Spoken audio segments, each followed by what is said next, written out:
l'esclavage n'a jamais existé en Afrique. Jamais. Ça existe encore? Non. Depuis l'Égypte, quand vous parlez, je vous écoute. Depuis l'Égypte jusqu'à l'arrivée de l'islam et du christianisme, c'est l'islam qui a commencé, qui est arrivé en premier, ensuite le christianisme est venu. Depuis, il n'y a jamais eu d'esclavage. Le mot n'existe même pas dans nos langues traditionnelles, dans nos langues originelles. Ce qui existe en Afrique, c'est la captivité. L'esclavage, c'est l'islam qui l'a installé.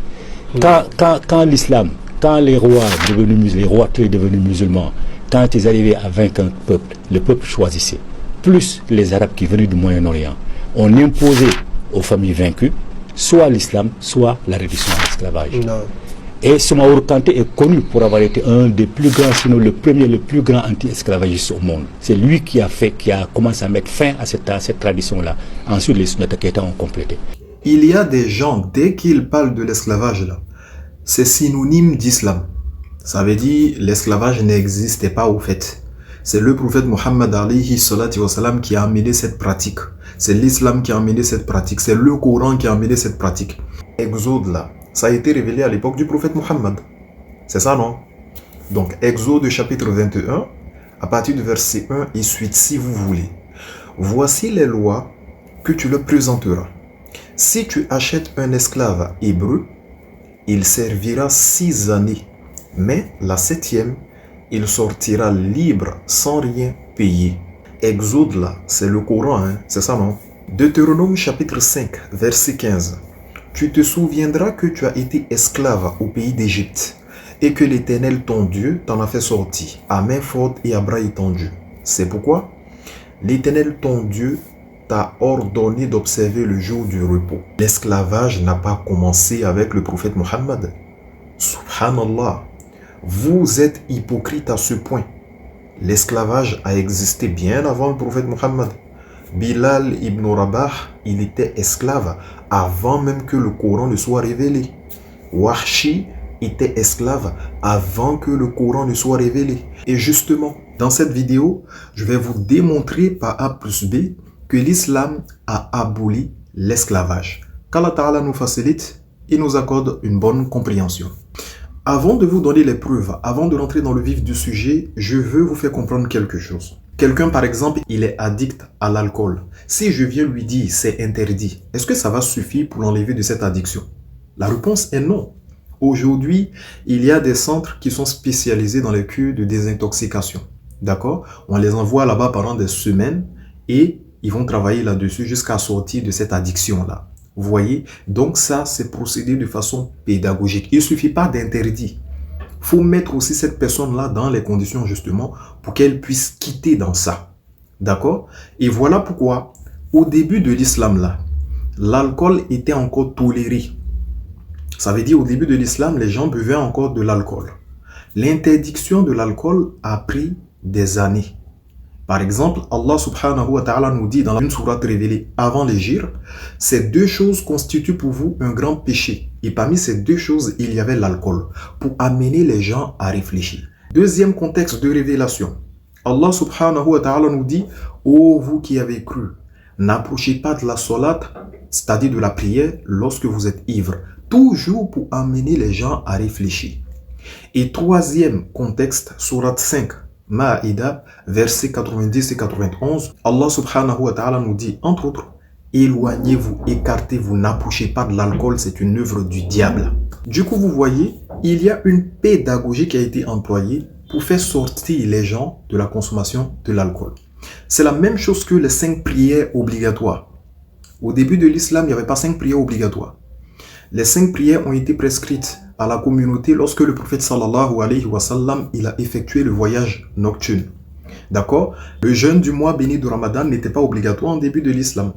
D'accord? C'est à Médine aussi que le verset a été révélé. Ya ayyuhalladhina amanu kutiba alaykum siyam kama kutiba alladhina min qablikum la'allakum tattaqun. Ô vous qui avez cru, le jeûne vous a été prescrit comme il a été prescrit à ceux qui vous ont précédés. Jeûnez, ainsi atteindrez-vous la piété. Donc, pour faire entrer ces actes d'adoration là, il y a eu une pédagogie. Parce que les musulmans à l'époque, en début de l'islam, ils ont été torturés.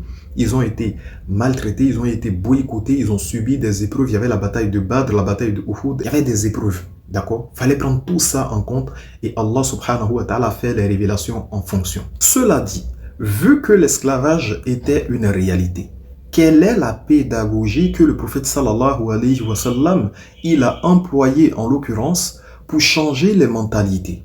Dans un premier temps, les gens avaient déjà les esclaves. Qu'est-ce que le prophète sallallahu fait? D'après Abu Dar, radiyallahu anhu, le prophète sallallahu alayhi wa sallam a dit: ils, c'est-à-dire les esclaves, entre guillemets, sont vos frères qu'Allah a placés entre vos mains. Les esclaves, entre guillemets, sont vos frères qu'Allah a placés entre vos mains. Quand Allah place entre les mains de l'un d'entre vous son frère, qu'il le nourrisse de sa propre nourriture et l'habille comme il le fait pour soi-même, ne lui impose pas un labeur qui dépasse ses forces, si toutefois il le faisait, qu'il l'aide. Rapporté par Bukhari, 6050. Ça veut dire dans ce hadith-là, le prophète sallallahu alayhi wa sallam dit, déjà là, ils sont nos frères. Faut les nourrir de la même nourriture. Faut les habiller comme tu le fais pour toi-même. Et il ne faut pas leur imposer un travail qui est difficile. Si tu le fais toi-même, faut l'aider. Subhanallah. Le prophète sallam, il a commencé à donner des droits pour les mettre en sécurité. Dans un autre hadith, le prophète sallallahu alayhi wa sallam nous dit, celui qui gifle son esclave ou le frappe doit l'affranchir pour expier ce péché. Rapporté par Muslim 1657. Ça veut dire, faut plus les frapper. Je ne sais pas si vous me suivez. Le prophète sallallahu alayhi wa sallam, il vient dans un contexte où les gens pratiquent l'esclavage. Il commence par les mettre en sécurité. Il dit déjà ceux qui sont esclaves là, il ne faut pas les frapper. Si tu les frappes là, il faut les libérer pour expier ce péché. Il faut les nourrir comme tu le fais pour toi-même. Il faut l'habiller comme tu le fais pour toi-même. Il ne faut pas lui donner un travail qui est difficile, sinon tu l'aides. Mais ce n'est pas fini. On continue. Dans la sourate 24, le verset 33, Allah subhanahu wa ta'ala nous dit: établissez un contrat d'affranchissement en faveur de ceux de vos esclaves qui en expriment le désir. Subhanallah, si vous les en jugez dignes. Ça veut dire dans ce verset, Allah subhanahu wa ta'ala donne le droit à l'esclave de demander un contrat d'affranchissement. Ça veut dire en islam là, l'esclave là, il a le droit de demander à être libre. Il a le droit de demander un contrat d'affranchissement. Vous allez me dire que ça, c'est pas abolition de l'esclavage. C'est où on a vu que l'esclave, il a le droit de demander un contrat d'affranchissement. Maintenant, souvent, il y a certaines personnes qui disent, mais c'est une obligation qui est conditionnée parce qu'on dit, si vous les en jugez dignes. Vous lisez le tafsir de At-Tabari. At-Tabari, il te dit ici, déjà l'esclave, il a le droit de demander un contrat d'affranchissement. Et le si vous les en jugez dignes, il doit respecter deux choses. Première chose, il faut qu'il soit capable de s'assumer financièrement. Deuxième chose, il doit être digne de confiance. Si l'esclave est capable de s'assumer financièrement, s'il est digne de confiance et il demande un contrat d'affranchissement, il peut dire à son maître, bon, moi aujourd'hui, je veux un contrat d'affranchissement. Je suis digne de confiance, j'ai un bon comportement, donc voilà, aujourd'hui, je te demande un contrat d'affranchissement. Et il a l'obligation d'accepter ce que l'esclave lui demande. Vous avez déjà vu ça où? Et ce n'est pas encore fini. Donc Allah subhanahu wa ta'ala nous dit dans la suite du verset, faites-les bénéficier d'une part des biens dont le Seigneur vous a gratifié. N'obligez pas vos jeunes esclaves par esprit de lucre à se prostituer alors qu'elles veulent rester chastes. Ça veut dire Allah subhanahu wa ta'ala, il interdit de forcer même les esclaves à accoucher. Il interdit ça dans ce texte. Et ce n'est pas encore fini, on continue. Abu Hurayra radiyallahu anhu a rapporté que le prophète sallallahu alayhi wa sallam a dit: si quelqu'un affranchit un esclave, Allah subhanahu wa ta'ala libérera de l'enfer un organe de son corps pour chaque organe du corps de l'esclave. Muslim 1509. Dans la sourate 24, le verset 33 que nous avons lu, Allah subhanahu wa ta'ala donne le droit à l'esclave de demander un contrat d'affranchissement. L'esclave lui-même peut demander un contrat d'affranchissement. Et dans le Sahih Muslim 1509 que nous avons lu, Le prophète sallallahu alayhi wa sallam exhorte les musulmans à libérer des esclaves. Mais ce n'est pas encore fini, on continue. Dans un hadith qu'on peut retrouver dans le Sahih de Bukhari, 2227, le prophète sallallahu alayhi wa sallam nous dit que Allah a dit: le jour de la résurrection, je serai l'adversaire de 3 personnes. Et quiconque est mon adversaire sera vaincu. Parmi ces 3 personnes-là, il y a celui qui a vendu un homme libre et en a consommé le profit.